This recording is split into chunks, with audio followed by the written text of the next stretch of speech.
Question number 6 हो EP 6 number बुकमा हेर्नु होला with opening separate sets of book joint venture पढ्दैछौँ with opening separate sets of बुकमा हो जोइन्ट भेन्चरको लागि छुट्टै बुक्स अफ अकाउन्ट ओपन गर्ने भनेर क्वेसन पढेँ मैले EP 6 M and an entered into joint venture business with a motive to share profit and loss equally यहाँ को भेन्चर भनेको यम हो अर्को यन हो र प्रफिट र लस सेयर गर्ने भनेको इक्वली भनेको छ they contributed equal amount of for the purchase of goods at catalogue price of ₹1 lakh less trade discount 10% भने 1 lakh catalogue price list price 1 lakh भएको सामान किन्नको लागि दुईजनाले इक्वल कन्ट्रिब्युट गरे भनेको छ डाइरेक्ट सामान किने जोइन्ट ब्याङ्क अकाउन्ट ओपन गरे भन्ने कुरा गरेको छैन यो पहिला पैसा ल्याएर जोइन्ट ब्याङ्क अकाउन्टमा डिपोजिट गरे अनि जोइन्ट ब्याङ्कबाट पेमेन्ट हुने गरेर सामान किन्यो भनेको छैन 1 लाखको सामान किनेको हो 1 लाखको सामानको लागि दुईटैले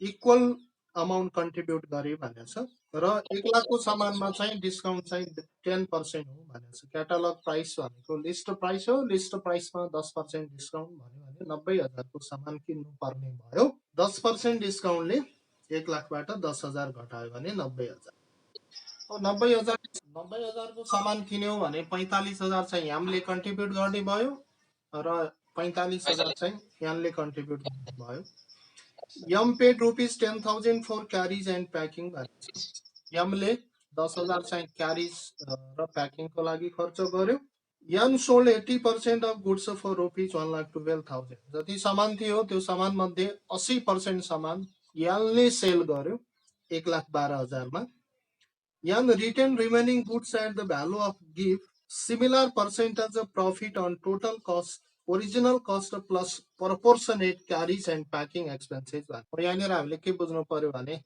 सामान बेचेको त 80% मात्रै हो 20% बाँकी रह्यो 20% बाँकी रहेको सामान चाहिँ यानले नै टेकन ओभर गर्यो र यानले टेकन ओभर गर्ने बेला कस्ट प्राइसमा टेकन ओभर गरेन कि कस्ट प्राइस प्लस सेल गर्ने बेला जति प्रफिट भयो त्यो प्रफिट सहित यानले रिमेनिङ गुड्स टेकन ओभर गर्यो भने हो the joint venture business completed after making final settlement भनेको छ र यति गरिसकेपछि अनसोल्ड गुड्स यानले टेकन ओभर गरिसकेपछि जोइन्ट भेन्चर अकाउन्ट चाहिँ अनि सेटल भयो फाइनल सेटलमेन्ट भएर कम्प्लिट भयो भनेको छ रिक्वायरमा हामीलाई सोधेको छ journal entries and necessary ledger account in the books of joint भेन्चरको बुकमा पहिला जर्नल इन्ट्री बनाउनुस् र अनि नेसेसरी लेजर अकाउन्ट भन्यो भने यहाँ जोइन्ट ब्याङ्क अकाउन्ट ओपन गरेकै छैन जोइन्ट ब्याङ्क अकाउन्ट ओपन हुने भएन यहाँ एउटा जोइन्ट भेन्चर अकाउन्ट ओपन हुने भयो एउटा को भेन्चर्स अकाउन्ट हाम्रो यहाँ जर्नल इन्ट्री भनेर बनाऊ जर्नल इन्ट्रीमा अब जोइन्ट भेन्चरको लागि सबभन्दा पहिला सामान किनेको छ यसले पनि किनेको छ यानले पनि किनेको छ ध्यान दिनु अब सामान किनेको जोइन्ट भेन्चरमा डेबिट गर्ने हो जोइन्ट भेन्चर अकाउन्ट डेबिट गर्नुस् कति हुने भयो भने 90,000 टु यम्स अकाउन्ट यमले चाहिँ 45,000 को सामान किनेको हो टु यान्स अकाउन्ट भनेर यानले पनि 45,000 को 1 लाख मध्ये 10% डिस्काउन्ट भयो भने 45,000 को सामान यानले किन्यो 45,000 को सामान यमले चाहिँ 10,000 खर्च पनि गरेछ क्यारिज र प्याकिङमा यमले गरेको खर्च हो खर्च त जोइन्ट भेन्चरमा डेबिटमै लेख्ने हो joint venture account debit 10,000 to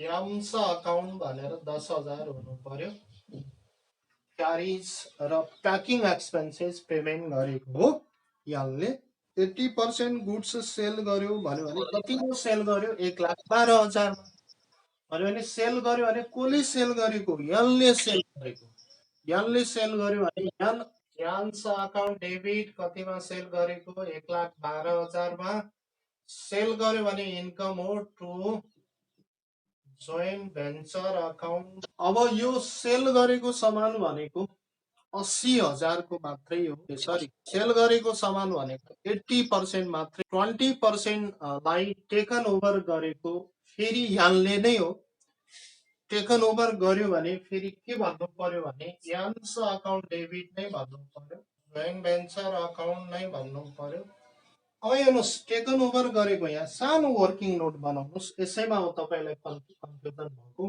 purchase गरेको गुड्सको कस्ट भनेको 90,000 हो, 10,000 घटायो भने 10% क्याटालग प्राइस 10% डिस्काउन्ट क्याटालग प्राइसबाट घटायो भने 1 लाखको 10% 10,000 भयो भने हाम्रो नेट कस्ट भनेको कति भयो? 90,000। यसमा एड के गर्नु पर्यो भने एक्सपेन्सेस पनि गरेछ, हेर्नुहोस् यो पनि कस्टमै इन्क्लुड हुने हो। एक्सपेन्सेस के गर्यो यहाँले भने 10,000 गर्यो। कस्ट अफ गुड्स पर्चेज गरेको 10,000 हो भन्नु होला सर 1 लाख हो, 1 लाखमा 10% घटायो भने 10,000 डिस्काउन्ट हुन्छ, 90,000 को समान हो। समान 90,000 को भए पनि त्यसमा 10,000 चाहिँ खर्च गरेको छ प्याकिङ एक्सपेन्सेस भनेर खर्च गर्यो भने टोटल कस्ट अफ गुड्स भनेको कति भयो भने, अर्थात् कस्ट अफ गुड्स भनेको हाम्रो भयो 1 लाखै भयो।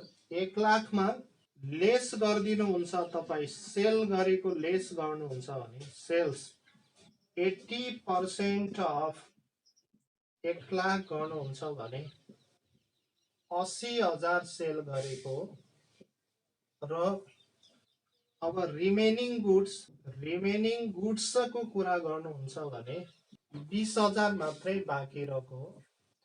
अब बाँकी रहेको 20,000 को समान 20,000 मा यहाँले टेकन ओभर गरे होइन। क्वेसनमा के भनेको छ भने जति कस्ट अफ गुड्स हो सेल गर्ने बेला जति प्रफिट भएको छ प्रोपोर्सनेट प्रफिट भनेको छ, त्यो प्रफिट सहित जोडेर जति भ्यालु आउँछ त्यो गुड्सको रिमेनिङ गुड्सको त्यो चाहिँ यहाँले टेकन ओभर गर्छ भनेको छ। अब यहाँनिर हामीले के गर्नु पर्यो भने पर्सेन्टेज अफ प्रफिट पनि निकाल्नु पर्यो।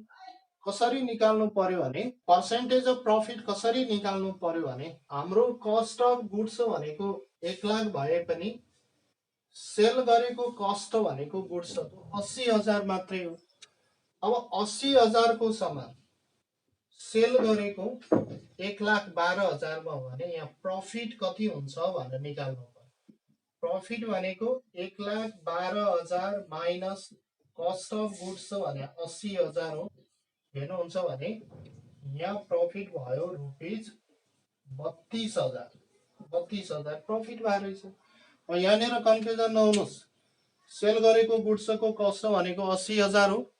80,000 को सामान चाहिँ सेल 1,12,000 मा गर्यो भनेर क्वेसनमा दिएकै छ। 1,12,000 मा सेल गर्यो। टोटल 1 लाख को सामान भए पनि 1 लाख को सामान मध्ये 80% मात्रै सेल गरेको हो। 80% मात्रै सेल गर्यो भने 1 लाख को 80% 80,000 को सामान सेल गर्यो। 80,000 को सामान कतिमा सेल गर्यो भने 1,12,000 मा सेल गर्यो। 80,000 को सामान 1,12,000 मा सेल गर्यो भने प्रफिट 32,000 भयो। अब पर्सेन्टेज अफ प्रफिट निकाल्नु पर्यो। पर्सेन्टेज अफ प्रफिट निकाल्नुहुन्छ भने हेर्नुहोस् 32,000 प्रफिट भएको हो। कतिको सामान सेल गर्ने बेला 80,000 को सामान सेल गर्ने बेला इन्टु 100 गर्नुहुन्छ भने 40% भइछ। 80,000 को सामान 1,12,000 मा बेच्यो। 80,000 को सामान 1,12,000 मा बेच्यो भने 32,000 प्रफिट भयो। अनि 80,000 को सामानमा 32,000 प्रफिट हुनु भनेको 40% प्रफिट भएको। अब हेर्नुहोस् हामीसित सामान कतिको बच्या छ भने नबेचेको सामान भनेको 20,000 हो। 20,000 को सामान 20,000 मै टेकन ओभर गर्दैन, प्रफिट जोडेर यसले टेकन ओभर गर्छ भनेछ भने त्यसैले के गर्नु पर्यो भने अब value of goods taken by यनले टेकन ओभर गरेको भनेको कस्ट कति हुने भयो भने हाम्रो 20,000। त्यसमा प्रफिट गर्नुहुन्छ भने प्रफिट हुने भयो 40% हो। 8,000 प्रफिट भयो भने टोटल कति भयो 28,000 है। यसरी टोटल चाहिँ भन्यो भने यनले टेकन ओभर गरेको यान account debit 28,000 to joint venture account debit credit 28,000 भनेर हुनु पर्यो। हो हिजो यो निकाल्ने बेला मात्रै हामीलाई कन्फ्युजन भएको हो। हिजो हामीले के गरेका थियौँ भने हिजो हाम्रो डिस्कसन केमा भएको थियो भने हेर्नुहोस् 1 लाखको सामान हो, 1 लाखको सामान मध्ये 10% डिस्काउन्ट हो 90,000 को सामान भयो। 90,000 को सामान भइसकेपछि 10,000 खर्च गर्यो, फेरि सामानको कस्ट भनेको 1 लाखै भयो। 1 लाखको सामान मध्ये 80% बेचेको सामानको कस्ट हो, यसलाई कस्ट अफ सेल्स भन्छ। कस्ट अफ सेल्स भनेको 80,000 भयो भन्यो भने 1 लाखबाट 80,000 घटायो भने हामीसित 20,000 को सामान बाँकी रह्यो। तर यनले टेकन ओभर गर्ने बेला 20,000 को सामान 20,000 मा टेकन ओभर गर्ने हैन, सेल गर्ने बेला जति प्रफिट भन्छ त्यतिकै प्रफिट चार्ज गरेर यनले टेकन ओभर गर्छ भनेको। सेल गर्ने बेला कति प्रफिट भयो भनेर यहाँ हेर्नको लागि 80,000 को सामान सेल गरेको भनेको 1,12,000 मा हो। 80,000 को सामान 1,12,000 मा सेल गर्यो भने प्रफिट चाहिँ 32,000 भयो। अनि पर्सेन्टेज अफ प्रफिट निकाल्नुहुन्छ भने 80,000 को सामान सेल गर्ने बेला 32,000 प्रफिट भयो भने त्यो भने 40% रहेछ। हामीसित सामान बचेको थियो अब 20%, 1 लाखको 20% 20,000 बचेको थियो र यसमा प्रफिट जोड्नुहुन्छ 40% भने यनले टेकन ओभर गरेको सामान भने अब 28,000 रहेछ। ठीक छ। अब यति भइसकेपछि अब प्रफिट र लस निकाल्नु पर्ला हैन। प्रफिट र लस चाहिँ जोइन्ट भेन्चर अकाउन्ट बनायो भने निस्किन्छ। यहाँ बनाइहालौँ, यसलाई पोस्टिङ गरौँ। ल हेर्नुहोस्, जोइन्ट भेन्चर अकाउन्टमा टु याम्सा अकाउन्ट भनेर 45,000, टु याम्सा अकाउन्ट भनेर पनि 45,000, टु याम्सा अकाउन्ट भनेको खर्च गरेको फेरि 10,000 अनि यनले सेल गरेको छ बाई याम्सा अकाउन्ट भनेर 1,12,000 अनि यनले नै टेकन ओभर गरेको छ बाई यन्स अकाउन्ट भनेर कति पुग्दैन प्रफिट हेर्नुहोस् त, क्याल्कुलेट गर्नुहोस् त। 40,000 प्रफिट पुग्दैन। 40,000 प्रफिट हुन्छ भने प्रफिट सेयरिङ रेशियो इक्वल हो। इक्वल हो भने बाड्नु पर्यो। टु याम्सा अकाउन्ट भनेर 20,000 हुने भयो, टु याम्सा अकाउन्ट भनेर पनि 20,000 हुने भयो।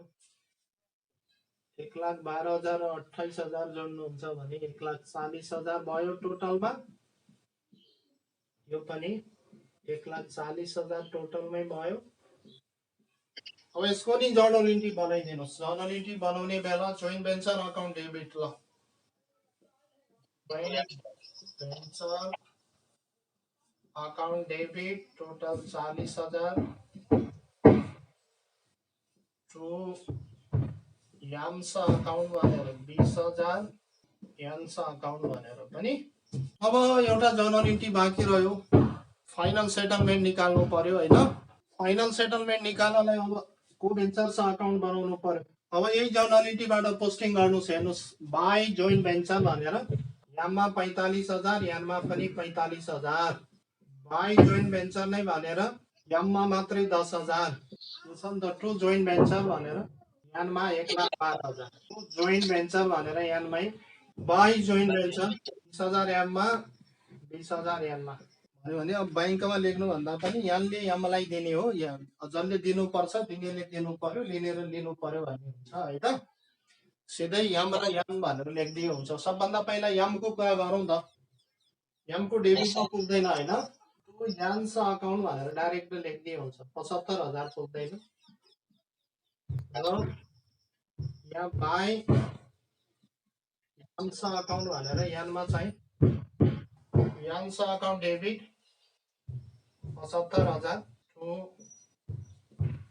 याम्स account 75, Yam account debit to Yan account. किनभने यहाँ यमले पाउने भयो त्यसैले याम अकाउन्ट डेबिट भयो, यानले दिने भयो टु यान अकाउन्ट भनेर हुने भयो। किनभने यान क्रेडिट छ, याम डेबिट भएको छ नि त। याम डेबिट भएको छ, याम क्रेडिट भएको छ। अनि यति सोधेको हो, यति सोध्यो भने सक्यो। उसरी यसको जर्नल इन्ट्री हेर्नुहुन्छ भने यसो गरेको हो। याम अकाउन्ट डेबिट भयो 75,000 टु ब्याङ्क भनेर 75,000, bank account debit to Yan account भनेर भएको हो। यो ब्याङ्क र ब्याङ्क क्यान्सल हुन्छ, Yam account debit to Yan account. किनेको यामले पनि हो, सामान बेचे यानले पनि हो, पैसा त जम्मै यानसित छ। अब आफूले पाउने आफ्नो हिस्सा राखेर बाँकी यामलाई पनि त दिनु पर्यो नि है। अब तपाईँ भन्नु होला यसमा जोइन्ट ब्याङ्क अकाउन्ट ओपन भएन भन्नु होला। जोइन्ट ब्याङ्क अकाउन्ट ओपन भएन, तिनीहरूले ब्याङ्क अकाउन्टै खोलेन।